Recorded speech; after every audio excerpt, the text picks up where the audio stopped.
আসসালামু আলাইকুম ভিউয়ার্স, সবাই কেমন আছেন? আশা করি ভিউয়ার্স সবাই ভালো আছেন। তো ভিউয়ার্স, আমাদের শখের ফেসবুক আইডিটি আমরা কিভাবে একটি ক্লিকের মাধ্যমে চেক করতে পারবো সব কিছু ঠিকঠাক আছে কিনা।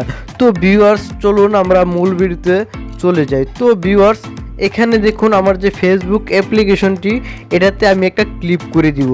তো ভিউয়ার্স, ভিডিওটি আমি কিন্তু বেশি একটি বড় করব না। তো যারা এই ভিডিওটি দেখছেন তারা চলে যেতে পারেন, এমনকি যারা ভিডিওটি দেখেননি এমনকি যাদের প্রয়োজন একটি ক্লিক করে আপনি ফেসবুকটি চেক করবেন সব কিছু ঠিকঠাক আছে কিনা, তো তারাই মূলত ভিডিওটি দেখুন। তো ভিউয়ার্স দেখুন, আমি যে আমার ফেসবুক অ্যাপসটি এটাতে কিন্তু আমি ক্লিক করে দিয়েছি। তো এটাতে ক্লিক করার পর আপনি যে কাজটি করতে হবে ভিউয়ার্স, আপনি এখান থেকে থ্রি লাইন একটি ক্লিক করে দিবেন। তো থ্রি লাইনে ক্লিক করে দেওয়ার পর ভিউয়ার্স, এখানে আমি যদি স্ক্রল করি নিচে একটি অপশন দেখতে পাচ্ছেন সেটিংস অ্যান্ড প্রাইভেসি। তো এটা অনেকের নিচেও আছে, আবার অনেকে দেখেন উপরে সেটিংস যে একটি আইকন, এই আইকনটি কিন্তু উপরেও আছে, এটা প্রফেশনাল মোড আইডিতে। তো ভিউয়ার্স, আপনি কি করবেন, এই সেটিংস অপশনে চলে যাবেন, এমনকি সেটিং অ্যান্ড প্রাইভেসি অপশনে চলে যাবেন। তো ভিউয়ার্স, এখানে চলে যাওয়ার পর আপনি যে কাজটি করতে হবে ভিউয়ার্স, তো এটাকে স্ক্রল করে একটু উপরে উঠাবেন। ভিউয়ার্স, স্ক্রল করে উপরে উঠাবেন, এখানে দেখুন সিকিউরিটি অ্যান্ড লগ ইন একটি অপশন দেখতে পাচ্ছেন, এখানে সিকিউরিটি লেখার নিচে অপশনটি। তো ভিউয়ার্স, এখানে আমি একটি ক্লিক করে দিব। তো এখানে ক্লিক করে দেওয়ার পর কিন্তু ভিউয়ার্স, একটি ক্লিক করে কিন্তু আমি বুঝতে পারবো আমার ফেসবুক আইডিটি সব কিছু ভেরিফাই কমপ্লিট আছে কিনা, এমনকি কোনো সমস্যা আছে কিনা এখান থেকে কিন্তু আমি ইচ্ছে করলে চেক করে দিতে পারবো, এমনকি একটি ক্লিপের মাধ্যমে। তো ভিউয়ার্স, এখানে আপনারা উপরে একটি অপশন দেখতে পাচ্ছেন রিকমেন্ড, এখানে কিন্তু রিকমেন্ডের নিচে একটি অপশন দেখতে পাচ্ছেন check your important security settings. তো ভিউয়ার্স, এখানে দেখুন আমি একটি ক্লিক করে দিলাম আঙ্গুল দিয়ে। তো একটি ক্লিক করাতে কিন্তু আমার ফেসবুক আইডিটি সব কিছু ঠিকঠাক আছে কিনা এখান থেকে কিন্তু আমি চেক করে নিতে পারতেছি। তো ভিউয়ার্স, এখানে আমি আপনাদেরকে দেখাচ্ছি সিকিউরিটি চেক আপ, এখানে নিচে একটি অপশন দেখাচ্ছে নো ইস্যু ফাউন্ড, কোনো ধরনের ফেসবুক থেকে কোনো ইস্যু আমাকে দেওয়া হয়নি।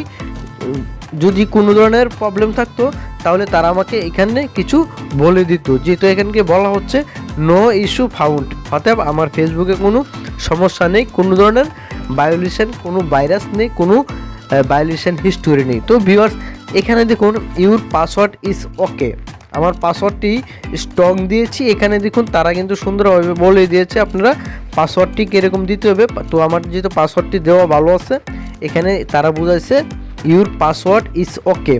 এখানে দেখুন সাইডে কিন্তু টিক চিহ্ন দেওয়া আছে, এখান থেকে কিন্তু টিক চিহ্ন দেওয়া আছে। তো ভিউয়ার্স, এখানে তারপরে যে 2 নাম্বার যে অপশনটি আপনারা দেখতে পাচ্ছেন two factor authentication is on, অর্থাৎ এটাও আমার অন আছে বাট ওকে আছে। তো এখানে কিন্তু টিক চিহ্ন দেওয়া আছে। তো ভিউয়ার্স, নিচে একটি অপশন দেখতে পাচ্ছেন log in alert are on. তো এটা কিন্তু হচ্ছে log in alert are on অপশনটা আমি আপনাদেরকে বোঝাচ্ছি। এটা হচ্ছে আমার ফোন ব্যতীত ছাড়া যদি অন্য ফোনে কেউ যদি লগ ইন করার চেষ্টা করে, তো অবশ্যই আমার ফোনের একটি পারমিশন লাগবে, আমার ফোনে একটি নোটিফিকেশন চলে আসবে আমার ফেসবুকটি অন্য একটি ডিভাইসে, এমনকি কম্পিউটার অন্য একটি ফোনে লগ ইন করার চেষ্টা করতেছে, এটা আমার ফোনে একটি নোটিফিকেশন আসবে। এখান থেকে যদি আমি পারমিশন দিয়ে দিই তাহলে কিন্তু তারা লগ ইন করে দিতে পারবে। তো ভিউয়ার্স, আশা করি আপনাদেরকে সুন্দরভাবে সহজ করে বোঝাতে পেরেছি আজকের এই ভিডিওটি। তো ভিউয়ার্স, ভিডিওটি যদি বিন্দু পরিমাণ ভালো লেগে থাকে চ্যানেলটি অবশ্যই সাবস্ক্রাইব করবেন, ভিডিওতে একটি লাইক দিবেন। তো ভিউয়ার্স, কমেন্টস করে কিন্তু আপনার মতামত প্রকাশ করে দিতে পারেন, আপনি কেমন ভিডিও পছন্দ করেন, আমি ইনশাআল্লাহ চেষ্টা করব ভিউয়ার্স আপনার পছন্দের ভিডিও দেওয়ার জন্য। তো ভিউয়ার্স, সবাই ভালো থাকবেন, আসসালামু আলাইকুম।